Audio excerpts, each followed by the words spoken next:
Assalamualaikum warahmatullahi wabarakatuh.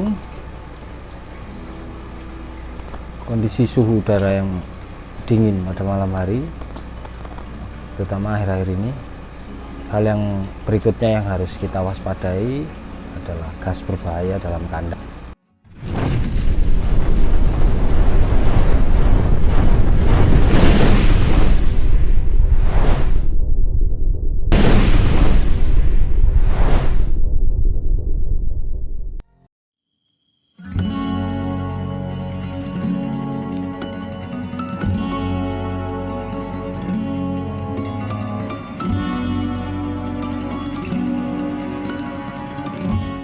Udara ini nggak menggurui, cuman mau membahas saja. Udara suatu zat yang nggak berwarna dan tidak berbentuk, namun keberadaan dan ketersediaannya menjadi hal yang vital bagi kehidupan, termasuk juga pada ayam.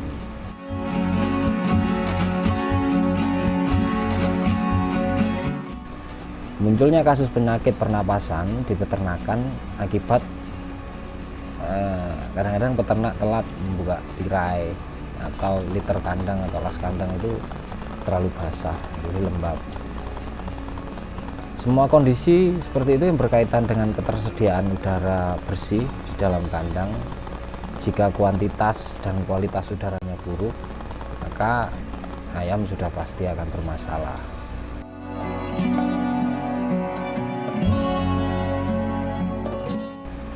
Nah, sebelum membahas bagaimana cara mempertahankan kualitas udara dalam kandang, ada baiknya jika kita mengenal beberapa gas berbahaya yang menjadi sumber iritasi pada ayam.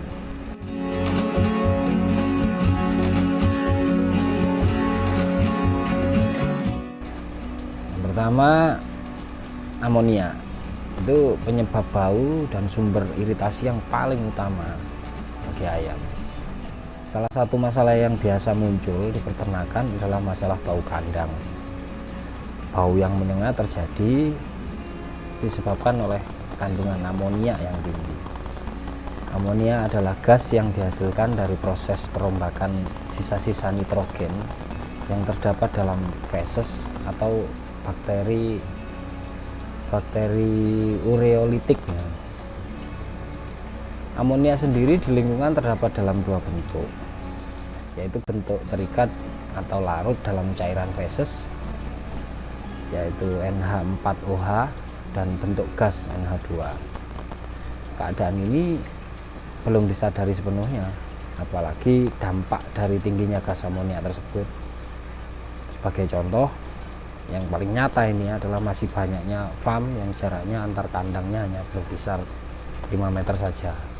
Karena ketersediaannya lahan nggak mendukung kadang-kadang, tapi nggak apa-apa. Itu yang kadang-kadang membuat aliran udara tidak lancar. Terus kemudian berakibat tertimbunnya itu gas amonia dalam kandang.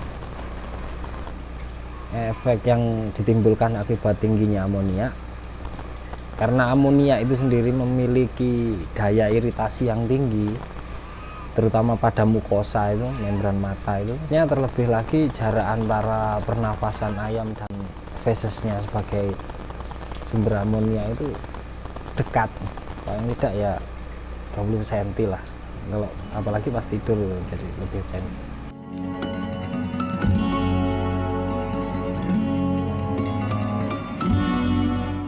Dalam kandang konsentrasi amonia variasinya itu antara 5-90 ppm. Sedangkan rekomendasi umum untuk kandang amonia yang aman itu harus di bawah 20 ppm. Di luar ambang batas aman ini, amonia akan menimbulkan kerugian, baik berupa kerusakan membran mata, pernapasan, sampai hambatan pertumbuhan dan penurunan produktivitas.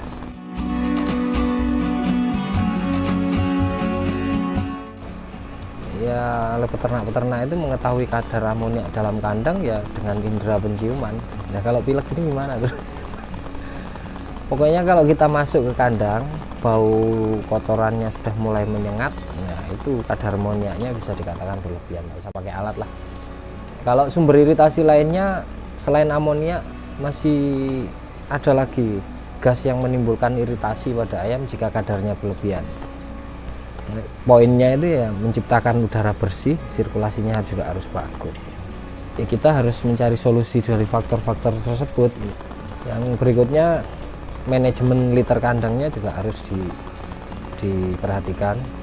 Pemilihan bahannya yang kering tapi tidak berdebu, terus mampu menyerap air secara optimal. Ya dibolak-balik itu tadi untuk menggantikan, merubah posisinya tadi. Penempatan air minum, kadang-kadang tumpah-tumpah itu juga pengaruh. Ya dari salah satu penelitian dilaporkan, ya ada saya baca di Medion itu, ekstrak tanaman herbal yucca, apa itu namanya ya, yucca sidegera atau apa itu, terbukti sangat efektif untuk mengikat amonia. Jadi Medion sendiri juga memproduksi produk pengikat amonia yang dibuat dari ekstrak itu tadi, yucca apa itu namanya, sidegera. Produknya amotrol. Amotrol itu aman, gunakan setiap hari dalam jangka waktu yang lama untuk mengikat amonia, itu juga aman. Itu nggak ada efek residu lah, nggak ada efek samping. Ya mudah juga disemprotkan atau dilarutkan di air minum, dan bisa dicairkan atau dicampur dengan vitamin atau antibiotik. Ya banyak lah.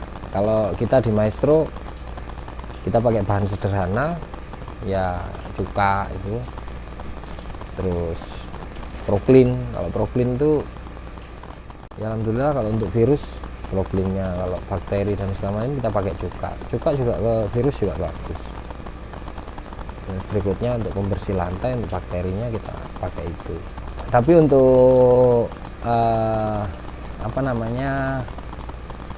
penggunaan, kalau kita selingi, nggak selalu itu. Jadi kalau penyemprotan tiap hari, tapi kita selingi, kadang-kadang kita pakai probiotik juga untuk menyemprot alas kandang.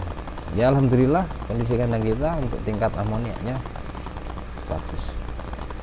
Barangkali rekan-rekan dari penjelasan, ya bukan dari pakar, ini dari pelaku yang tiap hari coba-coba ini, terus kita lihat hasilnya, barangkali bermanfaat, ya silahkan digunakan. Ya mudah-mudahan ada yang manfaatnya dari apa yang saya omongkan dari atas tadi. Ya, oke. Nanti kita bahas di pertemuan berikutnya, nggak tahu bahas apa, cuman kondisi sekarang ini yang lagi hot ini yang harus dibahas, tentang kondisi cuaca. Oke, tetap semangat, maju terus, salam satu hobi.